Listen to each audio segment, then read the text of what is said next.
Our train's about to enter Chestnut Street. There it is. Now, train's been rolling down the middle of Chestnut Street, since 1878. It's a long time, but that's not when this railroad was originally built. This railroad was originally built in 1876.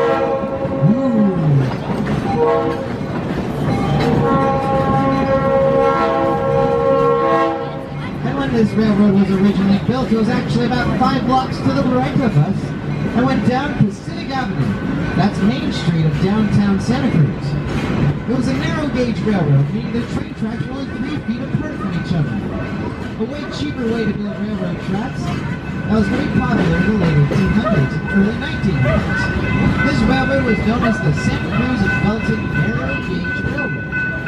Now, when they first started running their train tracks down Main Street and started running steam trains down Main Street, well, it didn't take long for people in Santa Cruz to figure out that horses and steam engines don't really get along too well. Not at all, actually. In fact, most horses I know think steam engines are just giant fire-breathing dragons that scream at them all the time, which really isn't too far off.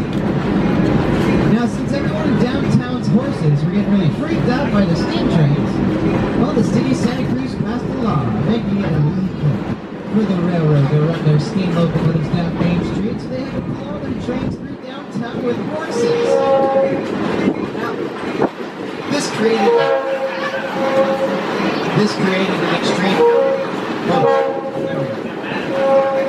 created an extreme bottleneck that the railroad greatly hated. So in 1878, the Santa Cruz and Felton narrow gauge line figured out a simple solution to this simple problem by simply digging a 900-foot-long tunnel right underneath the Mission, on top of Mission Hill, rerouting these old train tracks to right here where they've been ever since. Now, the Santa Cruz and Felton line did a mighty fine job of existing, but they didn't exist that long after that, because by 1880, a different narrow gauge railroad, known as the South Pacific Coast Railroad.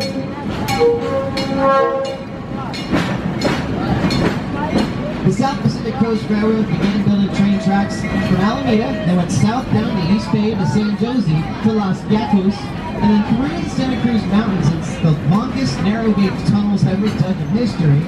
They're over a mile in length from underneath Highway 17, by the way.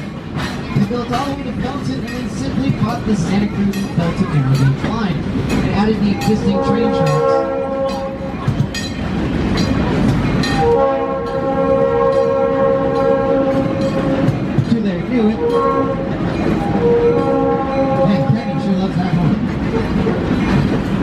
The existing train tracks to their new infrastructure at a place called Felton Junction. But now that the South Pacific Coast Narrow Gauge Railroad had a completed route from Alameda, California with connections via ferry boats to San Francisco, along the East Bay, to San Jose, to Los Gatos, and through dramatic tunnels in the beautiful Santa Cruz Mountains along the San Lorenzo River to the sandy beaches here in Santa Cruz. It's no wonder that it became one of the most successful narrow gauge railroads in history. But that didn't last long either. Nope, because they did a little too good. And by 1886, they accidentally attracted the attention of a standard gauge railroad company with an incredibly similar name known as the Southern Pacific Railroad. They got jealous of this little narrow gauge line. So in 1886, they managed to lease out this railroad. Hi, Ellie. Good to see Ellie on the right-hand side with her dog, Toby. That's right, the standard gauge railroad took control of this little narrow gauge line, but they kept it operating as a narrow gauge railroad because railroads operate on a very simple principle. You know what that is? If it ain't broke, don't fix it. And this line was working just fine. Now, hold that thought. We're about to pass through a 900-foot-long tunnel, so please keep your hands, feet, children, and face inside the rail car, including your elbows. This tunnel gets mighty close to the side of the train being built by hand in 1878.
people get when you take 45 seconds to life on a passing train.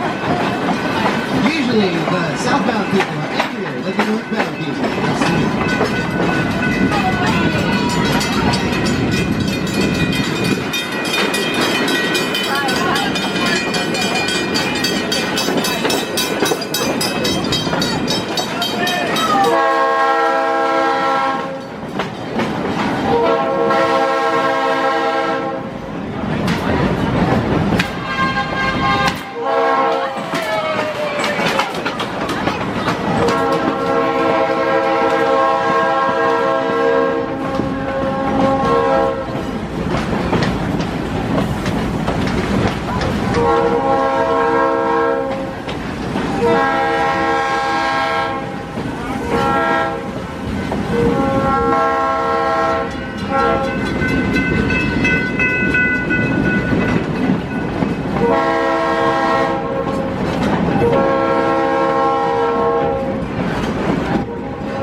If you have no idea what Mount Vernon is, you want the first stop.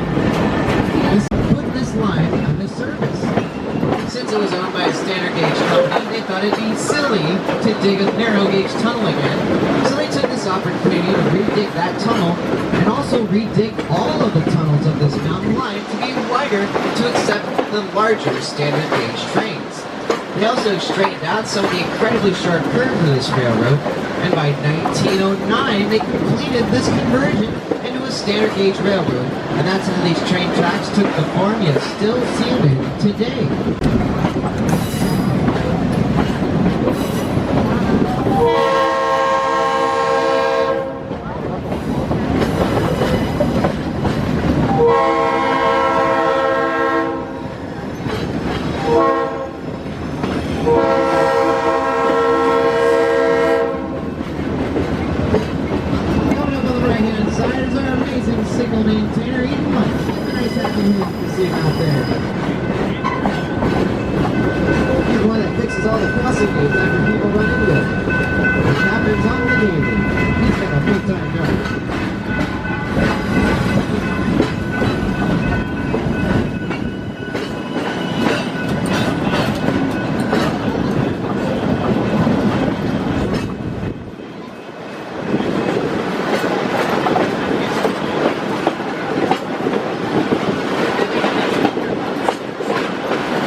Santa Cruz dirt for 140 years.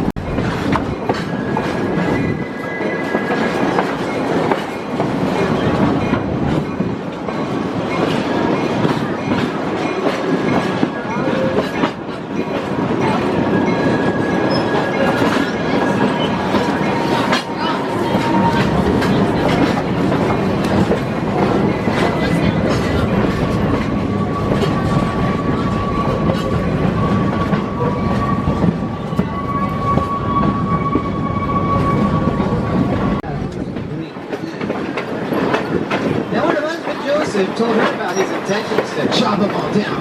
Well, that didn't go over too well at all. No, not at all, actually. Anna became awfully cross with him, rightfully so, and then said something along the lines of, "It's a shame you're getting chopped in all these trees, Joseph. Boy, you're another dam, there ain't gonna be nothing left for our children to appreciate when they get older. That's about what she said, yeah. And on that day in 1867, something incredibly special happened. Something that didn't really happen every single day of the week in that time period. And unfortunately, to this day, that is that Joseph Welch listened to his wife. Ooh, take notes, gentlemen.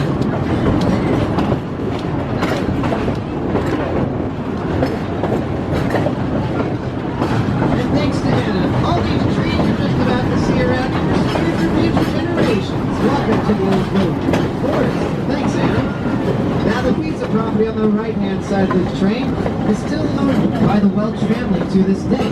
However, in 1958, our founder, Norman Clark, signed a lease agreement with the Welch family, allowing us access to their beautiful family homes for 100 years, allowing us to also build a recreation of a steam-powered narrow gauge logging railroad right through the middle of it, not to log those trees, but to showcase those ancient trees and the abilities for antique hill climate steam engines to lovely people like you. And answer the most commonly asked question on this railroad. The restrooms will be located on the big red building you'll be staring at as you deboard this train from the only deboarding ramp where I will be boarding this train later at 1:45. If you gotta get back to the boardwalk, there's only one train to do that with, that is the 2 o'clock departure. We board at 1:45 from this exact same ramp. We leave at 2 o'clock. Don't miss your train. Now, thanks for coming on down. I'd like to thank you all for riding our train today. I hope you've all enjoyed this trip and maybe even learned something. If you did, remember my name is Charles 𝓲𝓲𝓿𝓮𝓻𝓼𝓲𝓭𝓮. If you did not enjoy this trip, my name is Sean.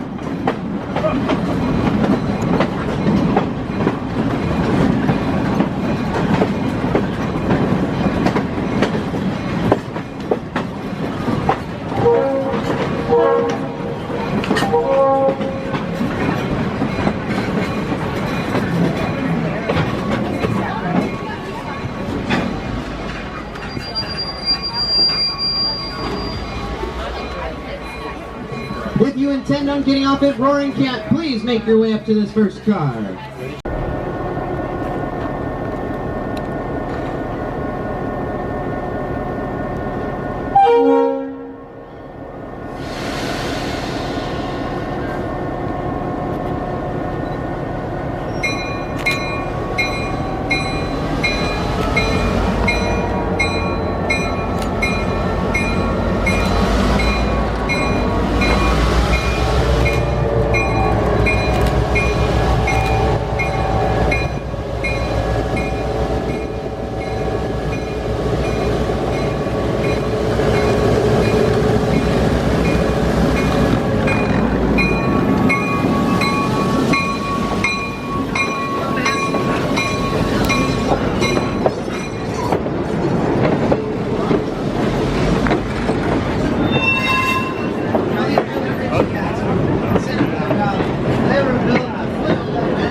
forward to Santa Cruz. Take one good look at Felton, because you ain't seen this place for a while, hopefully. Hey, don't forget to wave. Remember, people don't wave also, there's some roads. Great opportunity to practice your clean wave. You haven't done so recently. So on the wrist. Now pay close attention to the large trees you're about to see. We're about to enter a location on this railroad. It's some of the oldest, largest coastal redwood trees left in this entire valley. We have imaginatively named this next location Big Trees. Ooh.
Because we're quickly approaching one of the most dramatic views of this entire railroad.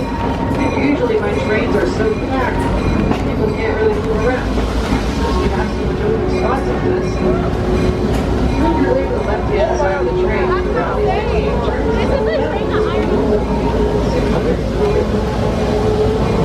guarantee we'll have this much space for the turning trip. We're going to be taking up about 300 people to take an hour. Since you have the opportunity.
saying you're never going to see a redwood tree closer than 2 miles to the ocean. You will. But the next time you do, pay attention to how tall that tree is. How healthy it is.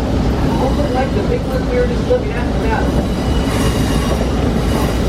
Just like that, where the redwood trees go. That's a fir tree. You can tell fir trees apart from redwoods because they usually have vines and moss growing on them. Because fir trees do not have tannic acid, so they're not rot resistant. The bark on a fir tree is also a lot more coarse, random, and chunky. Unlike the linear bark of a redwood. Sorry, I gotta get a little closer. Especially as we're getting closer to Santa Cruz and everyone's microwaves causing electrical interference. In just a few moments, we will be passing through the industrial part of Santa Cruz, which really means we're going to be crossing a bunch of little roads. Every single time we cross a road, the train, or the locomotive, has to blow a certain pattern on the horn. It's actually Morse code for the letter Q. That is long, long, short, and long. Every single time the train crosses the road, day or night, we have to do this. Now, this started back in England when the Queen used to write trains around. That's why it's the letter Q in Morse code. Long, long, short, long. It worked so well in gathering everyone's attention that it was adopted worldwide, and still used to this modern day by modern trains. Trains that move quicker than 10 miles an hour, like Caltrain or Amtrak or Gilroy Pacific. They legally have to blow this signal for at least 15 seconds before they actually cross the road. So that's why if you look at your train tracks, those horns seem so drawn out all the time. It's because we have to do that legally. And we're very sorry.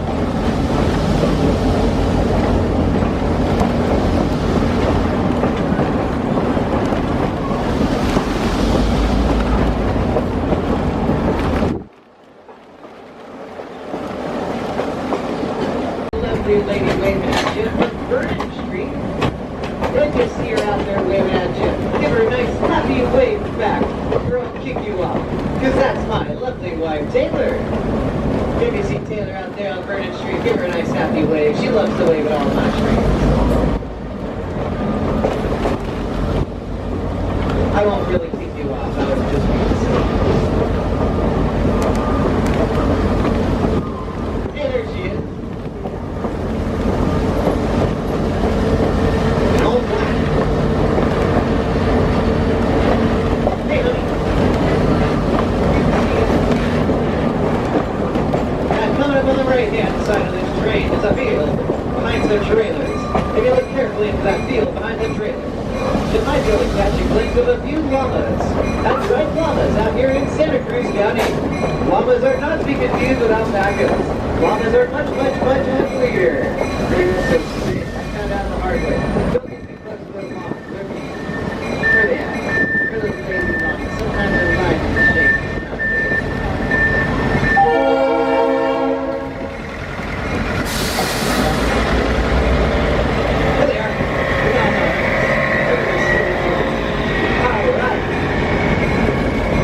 Industrial part of Santa Cruz, ladies and gentlemen. Brace yourself for the letter Q, like 4 times.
9. Until the moment our train will be entering a 900 foot long tunnel randomly here in the middle of Santa Cruz.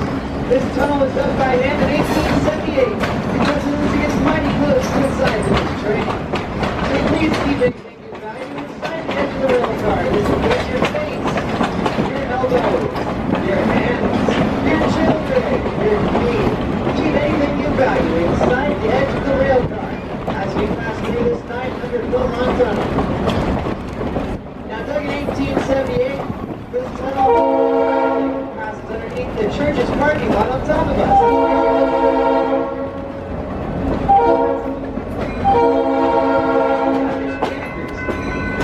Back in 1878, cars weren't really a thing now, were they? No, they weren't. You want to know what that parking lot used to be? It was a cemetery.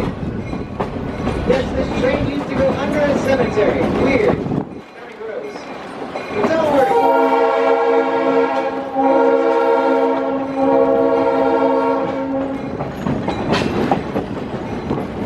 Don't worry, that cemetery was exhumed in 1890. But at least that's what the newspaper said.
Something drifting on your head as we pass through that tunnel. If you did, don't worry about it. That's just what happens naturally when bats get scared.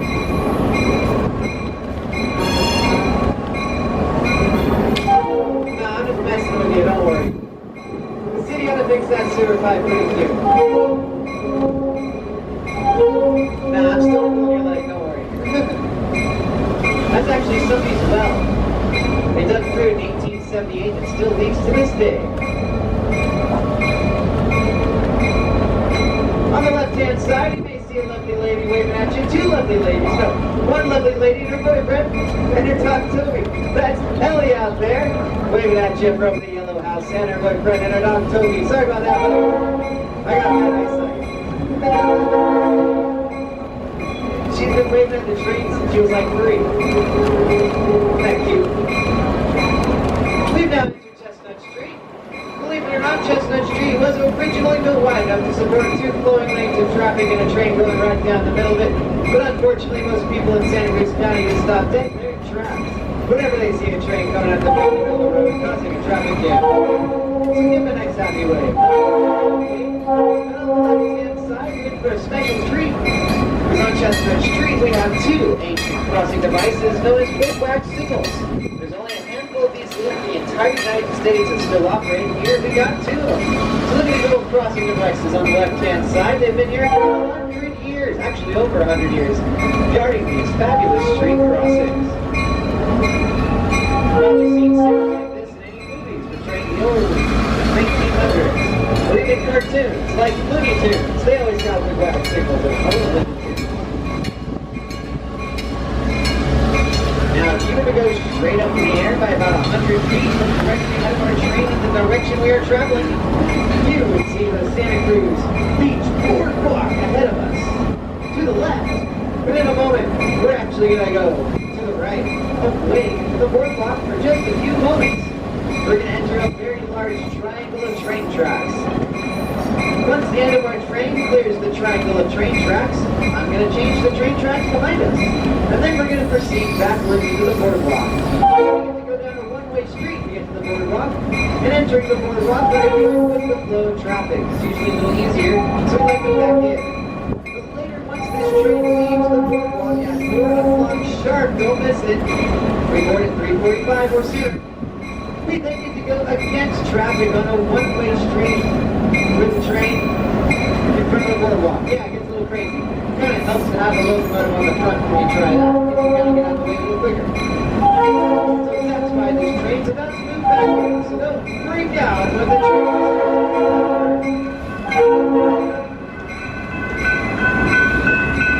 Now, from this point on, though, you're not going to hear much more of my voice. For some of you, this may be a blessing because I have to hop off the train and do a bunch of fancy train stuff. I also have to give the eyes for the engineer for going backwards. I'm going to have my hands full, ladies and gentlemen. So, once we get to the boardwalk, I will be lowering those deboarding ramps as quickly as humanly possible to let you off the train. Please don't climb off the train and jump off. That's perfect safety and a terrible thing. Wait for the stairs. We'll be boarding at 3:45 or sooner. We leave at 4 o'clock sharp. Sometimes it helps to set a little reminder on your phone because it's really easy to get carried away standing in line for a corn dog for half an hour at the boardwalk and miss your train.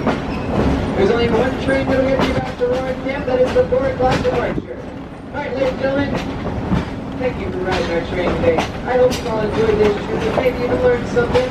If you did, remember my name is Charles D. Believers, and I'll see you in just a few minutes at the boardwalk. Thanks for coming on down. Thank you.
on train, you gotta get back to Redwood. And it's the only train that will get you back to where your car is. Ladies and gentlemen, have a fabulous time here at the Santa Cruz Boardwalk. We'll see you home. 𝓡𝓪𝓲𝓵𝓯𪪪𝓚